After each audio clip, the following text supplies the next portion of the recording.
My name is David Foster. My wife Nolene Magnuson and I travel throughout Australia looking for birds and spectacular scenery to photograph. Join us on our journeys through this great country of Australia.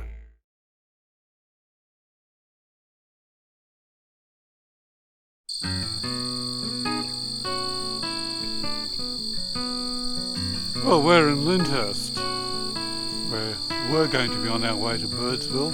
We're going to meet up with a friend who is walking across the Simpson Desert to celebrate her 80th birthday. Unfortunately, illness in the party and injury have caused them to pull out early, so they won't be in Birdsville, so we won't be bothering by going up to Birdsville either. Apparently the road's pretty dreadful at the moment. They've had quite a bit of rain. It's very muddy, very wet and very slippery. Hopefully they're going to get back on their way through to here and further south home to Adelaide when they come today. But it hasn't been a very good trip for them. What we're going to do, who knows? We're going to try and think about going somewhere else. We'll let you know. There's not a lot at Lyndhurst other than the hotel, its campground and a couple of diesel fuel outlets. It is a popular overnight stop for workers on their way to and from the large Moomba gas fields. We're at the ochre pits just outside of Lyndhurst. The Aboriginal communities in this area have been mining ochre here for thousands upon thousands of years. It is a truly beautiful place. The settlement at Farina was originally called Government Guns. It was the end of the railway line, and from here goods were transshipped from the trains to camel trains, which then moved out to the surrounding countryside, servicing the cattle and sheep properties. After a little while, somebody decided that this was a good place to grow grain. They must have had much better years than we have been experiencing lately. This year has been quite a good year for rain in this part of the world. But if you look around the countryside, you'll soon see that you really are on the edge of the deserts when you get here.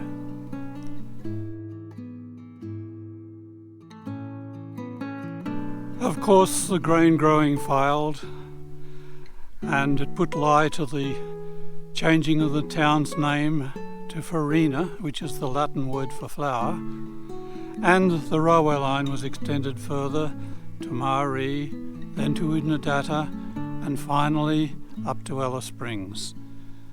The need for the camel trains also diminished, and fewer were required to head out into the countryside.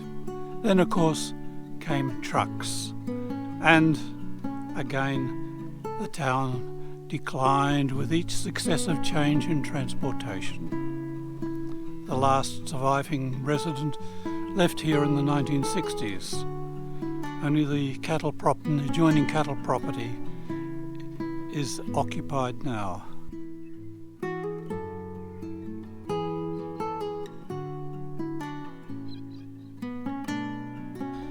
Despite being a major railway terminus in its day, not much remains of Farina's railway history and heritage.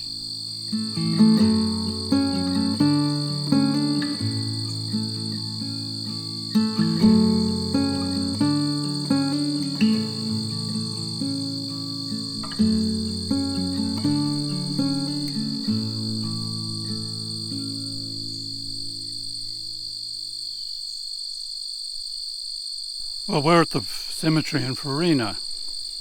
It's quite a large cemetery, and it's divided into three main sections. There's quite a big Protestant section. There's a very, very tiny Muslim section, and separate from all the others is the Catholic section. A lot of work has been put into delineating the graves, but most of them have no names associated with them.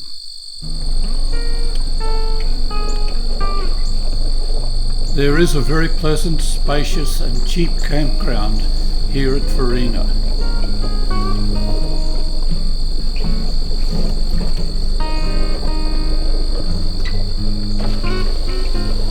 Flushing toilets and hot showers are available, provided you bring your own firewood to feed the donkey to heat the water.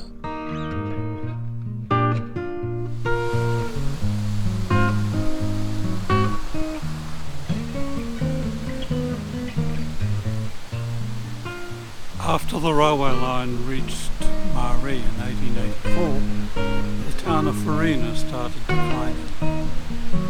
Maree became the major distribution centre and the start of the major camel train travelling through the Outback. This lasted until 1889 when the railway pushed further on and reached Oodnadatta. And Oodnadatta then became the major distribution centre for goods and services. Eventually the line reached Alice Springs, and that's where it stayed until 1981. And eventually, a long time later, a new railway line was built in a totally different area, taking and training people all the way to Darwin. Tom Cruise was famous as the Birdsville mailman. He used to drive a truck with mail and supplies from Maree to Birdsville and service the various stations and properties along the way. The mail must go through seemed to be his philosophy, and he was well renowned for his daredevil feats as he travelled on almost impassable tracks and roads through the area. Built sometime between 1861 and 1882, sadly, this is all that remains of Australia's first mosque. The sealed road ended at Maree, and we travelled on a pretty good dirt road as we headed towards William Creek.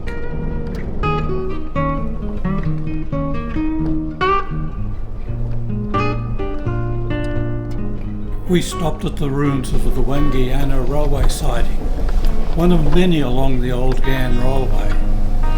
We hadn't stopped here before on any of our previous trips.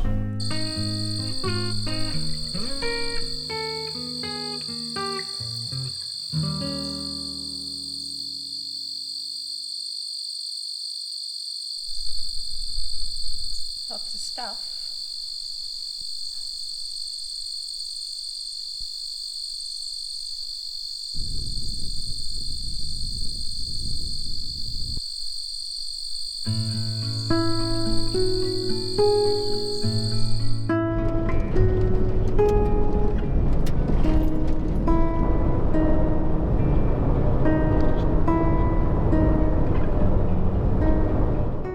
Well, we're at the Mutonia Sculpture Park, what could only be described as an eccentric collection of junk in the middle of nowhere. Well, what do you do with a couple of wrecked aircraft? Lots and lots of bits and pieces of piping from drill rigs and various other things. An interesting collection of junk.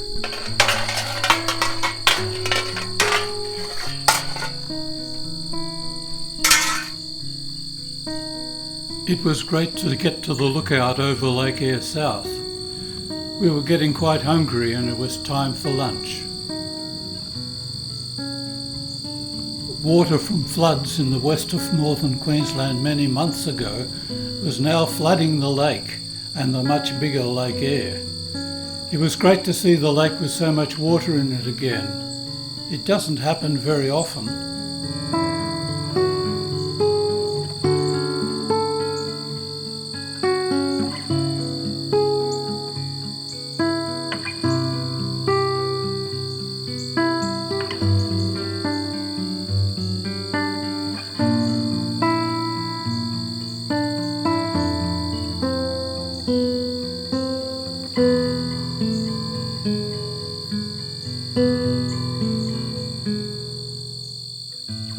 wandered into the Wabmakadadu Mound Springs Conservation Park, it was quite rough in places. Nothing new there.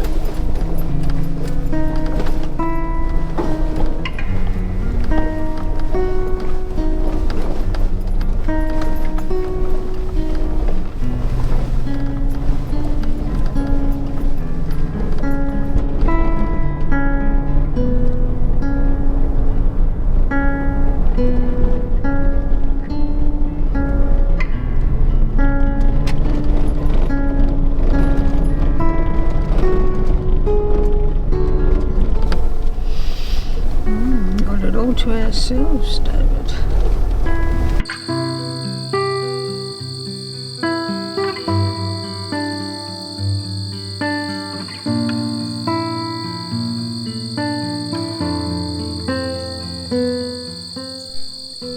We're at the Wabmakadadu Mound Springs Conservation Park.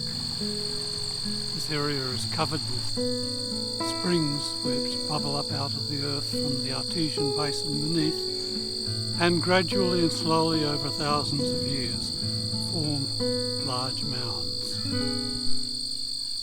Over thousands of years the Aboriginal population travelled along the length of the line of springs which runs from Maree all the way north to Marla on the Stuart Highway. This route was later followed with the help of the Aboriginal people by John McDougall Stuart, who was the first man to have crossed Australia from south to north and who virtually led the way to the construction of the overland telegraph line linking Australia to the rest of the world. After John McDougall Stuart and the overland telegraph line, we had the Garn Railway constructed. After that came the Outback Track, which carries all the motor vehicle traffic which runs through this area.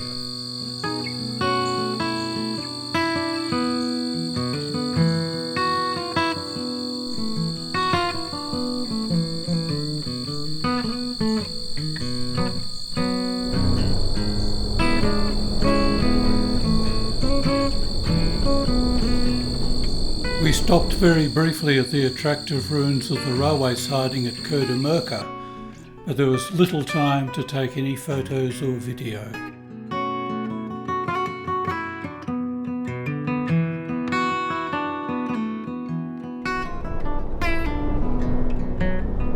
It was starting to get quite late in the afternoon.